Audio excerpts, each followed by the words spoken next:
నా విషయంలో కొందరు నాయకులు ఇక చెప్తే బాగుండదు, దుర్మార్గంగా ధర్మరాజులాగా ఉండాల్సిన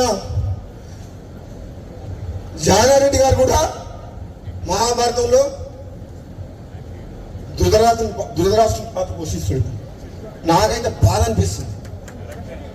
నాలాంటి వ్యక్తికి ఏదన్నా వస్తుంది అంటే 10 మందికి పనికొచ్చే మనిషిని 1000 మందిని కాపాడే వ్యక్తిని నాలాంటి వ్యక్తికి అడ్డం తగులుతుందంటే ఇక నేనేం చెప్పాలో నాకు అర్థమైతలేదు. అందుకని ఇంతకంటే ఎక్కువ చెప్పలేదు. ఇప్పటికే చెప్పదలుచుకుని చెప్పిన మనసులో ఉన్నది చెప్పినా మరి నన్ను చూస్తే భయపడుతున్నారు అందరూ. నేను వస్తున్నట్టుగా బామ్మోడు వస్తే ఏం చేస్తాడో ఆయన మా మాట వింటాడో వినడో అనుకుంటున్నా ఏందో మరి.